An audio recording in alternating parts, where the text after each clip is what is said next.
भी लोहा सरिया का किसी भी चीज़ का यूज नहीं किया गया है। ओनली स्टोन से बन रहा है अयोध्या का राम मंदिर। इसमें एक भी लोहा छड़ सरिया का प्रयोग ही नहीं किया जा रहा है, क्योंकि कुछ टाइम बाद वो अपने उसमें लोहे में जैसे रस्ट लग जाते हैं, तो इसकी वजह से फिर वो उसकी लाइफ उतनी बड़ी नहीं रहती है।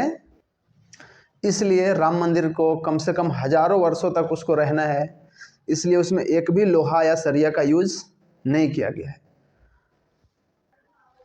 राम मंदिर जो है वो 380 फुट लंबा है। पूरब से पश्चिम की ओर देखा जाए तो 380 फुट है, और चौड़ाई की बात की जाए तो 250 फीट है, मीन्स 250 फीट का। और हाइट की बात की जाए तो 161 फुट हाइट है। जी हाँ, आप सही सुन रहे हैं। राम लल्ला का जो मंदिर बन रहा है उसमें एक भी सरिया या लोहा का प्रयोग नहीं किया गया है। और राम लल्ला मंदिर क्यों बोला जा रहा है? क्योंकि इस मंदिर में जो उनकी मूर्ति लगने वाली है राम भगवान की, उनकी आयु 5 वर्ष को दर्शाता है, इसलिए ये उनका जन्मभूमि है। और 5 वर्ष की आयु की उनकी मूर्ति लगने हैं, इसलिए इसको राम लल्ला का मंदिर बोलते हैं।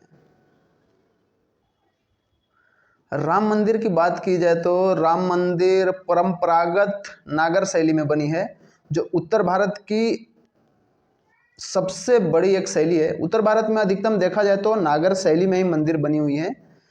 नागर शैली जो है वो नगर से उत्पत्ति हुई है। नागर जो नाम पड़ा है उसका, पहले क्या नगर नगर में बनता था, इसके लिए उसको नागर स्टाइल बोला गया था।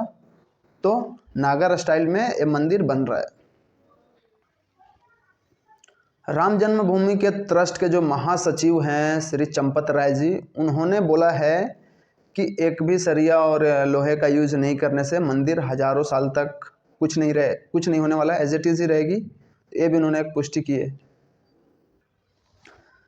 हिंदू धर्म में मुख्यतः 3 स्टाइल में मंदिर बनते हैं। 3 शैली है मंदिरों का।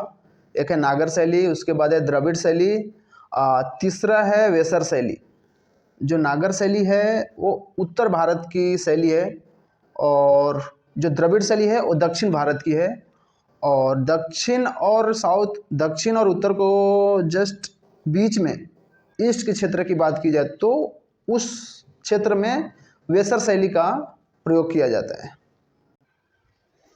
तो आइए नागर शैली की क्या खूबियाँ होती हैं, क्या विशेषताएं हैं, एक एक करके इसको जानने की कोशिश करेंगे। नागर शैली की बात की जाए तो नागर शैली में प्रायः 4 कक्ष होते हैं।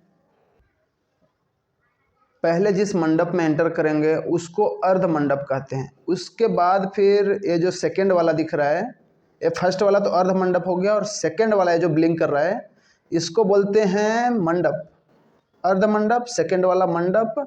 उसके बाद जो थर्ड वाला है वो है आपका ग्रेट मंडप, मीन्स महामंडप जिसको बोलते हैं। उसके बाद आगे वाली जिसमें मूर्ति रखी जाती है उसको गर्भगृह बोलते हैं, और ये सबसे ऊंची तक जाती है, जिसमें शिखर लगी हुई होती है, आमलक लगा हुआ होता है, उसके ऊपर कलश रखा हुआ होता है, फिर साइड से एक फ्लैग लगा हुआ होता है।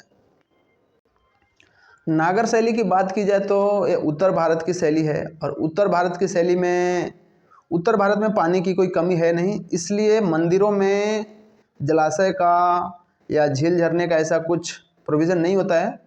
और जो उत्तर भारत की जो मंदिरें होती है वो अधिकतर किसी नदी के किनारे बसा हुआ होता है, इसलिए इसका प्रोविज़न नहीं होती है।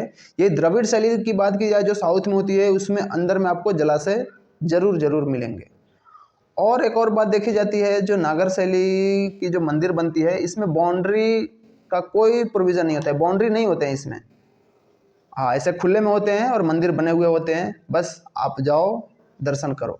लेकिन अभी ऐसा माहौल